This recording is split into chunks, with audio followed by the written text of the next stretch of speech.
Hey everybody, back for part number 4 of the Super Detailing a Dash tutorial series that we're working on. In this part here, we're going to be doing the simulating the glass lens, and we're going to be using Future, which is actually Pledge with Future.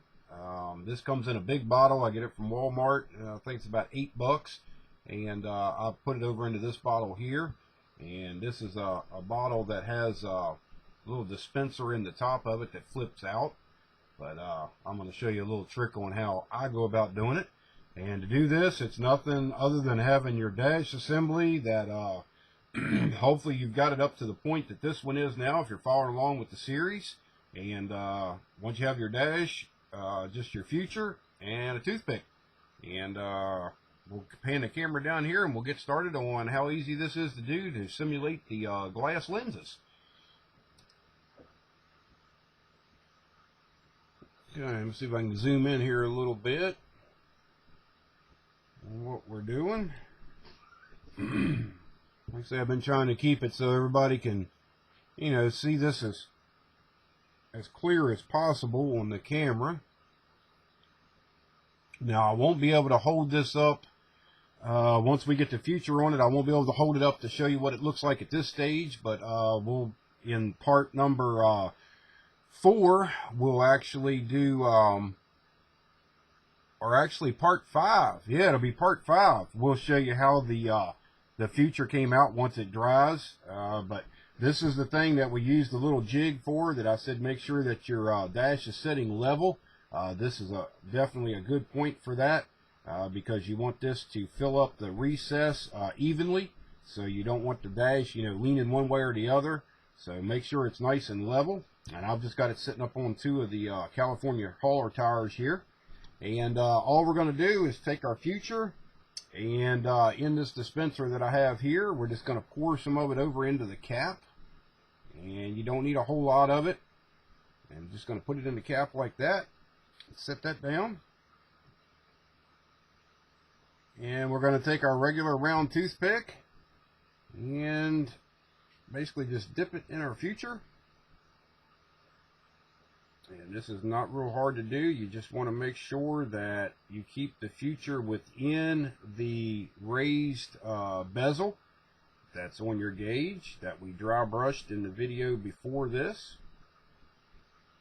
And one thing I'd like to say on this is, if you're creating a flat glass lens, this is the way to do it.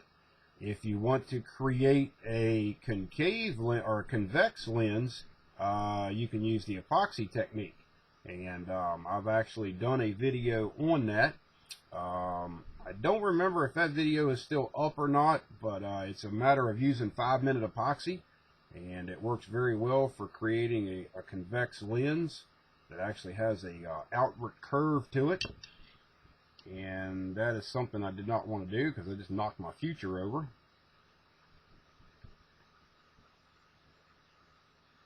So yeah, the little stuff can happen on camera. So we'll put a little bit more in the bottle here. And that goes back to a video I just done talking about, frustrations and mistakes and things like that. Now, there's one of them right there. But I'm not going to cut that out. I'm going to leave it there just to let everybody know that, things happen. And no harm. All we did was spill a little bit of Future, and we just put a little bit more in there, and we go on with it. And all we're doing is just filling up the gauge, and actually, once you get enough in there, it'll actually look convex. And once it dries, it'll really flatten down. So don't worry about it if you think you got a little bit too much in there, that it's not flat. Once it dries out, it does draw down a little bit, so it'll look totally different once it's dry. But like I say, this is a pretty easy step here. You just want to, get enough on your toothpick. And now, like, if you do this and let it dry, and you happen to look at it the next day, like I showed you on the California hauler dash that we done, that started all this series, you will notice it had some waves in it. Now what I'll do with that is actually go back and after this dries, I'll go back and put another coat down, and that'll actually smooth that out. So you may have to you know, do this once and then go back and do it again to make sure everything looks the way you want it to. But same procedure the next time around. You just won't use quite as much future in the gauges. And the neat thing about this point is you really start to see your detail pop out that you dry brushed and black washed in your gauges. It starts to make a big difference. So this is a very good technique to learn, and you know, for detailing dashes and making things look real clean and super detailed. And it's not really that hard to do. So I'm just going back now and kind of checking all of the gauges to make sure I've got enough in the inside the raised detail, because I'm going to try to do this all in one pass. That way I don't have to go back over it again, but sometimes you will. So just keep that in mind, that you may not get enough or may not get the exact look you're looking for the first time around. So just go back over it, and second time usually comes out real well. And we got a little bit more in this one here. And that's it. That's all there is to it. Even with the little mistake we made there. But you just take your excess and pour back in the bottle. And put the cap back on, and you're ready for the next time you need it. So that's basically all it is to putting the future in the recess around your bezels that we dry brushed. And once all that dries, which will take usually a couple hours for that to dry, but it's a good thing to let it dry overnight and make sure that it's set up real good. You know, so we won't do another video tonight. We'll come back tomorrow, and I'll show you exactly how this looks, and we'll see if we need to add a little bit more to it or whatever. But I don't think we will. This one's looking pretty good. And then after that, the next part of it will be going in and actually starting on the wood graining technique inside of this recessed area around the gauges and all the switches and stuff like that. So we'll be working on that. And the other thing I'd like to make note of is the dry brushing that we got onto the raised wood graining area. That's actually a good thing, because that's going to give us a little bit of streaking in our transparent paint that we use for the wood grain. So it really makes it come out and look very realistic. So and the other little thing that you could do at this point is, if you wanted to make like these little buttons over here or whatever look like they have sort of a shiny coating on them or whatever, you can take a little bit of future and drop on those to, you know, kind of make them pop out a little bit more.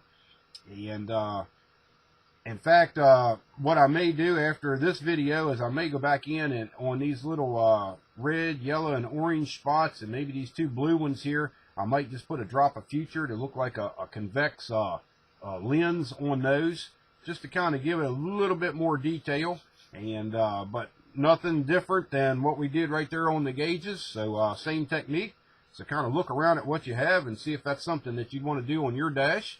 And for the most part, once this dries, for a lot of people, that'll be it, because you won't be doing the wood graining like it's on the Peterbilt dash. But anybody that wants to follow along, just stay tuned, and we'll be doing the wood graining. We'll actually also be doing the painting of the dash and the final dry brushing and finish detail. So we're going to go ahead and do this whole dash on the series, and might even be a little bit of bare metal foil involved in this. So that's something else that's a lot of people really seem to have a little bit of a problem with. I actually did a tutorial on that, so that's back in the archives. You can check that out. But we're going to be doing some bare metal foil as far as the masking on this dash. So that'll be coming up here soon. So stay tuned for part 5. And that should be tomorrow. So like always, if you have any questions or concerns, just leave me a comment on this video and we'll get back to you. And I'd like to thank you for watching and supporting Showtime Studios, and we'll talk to you later. Bye-bye.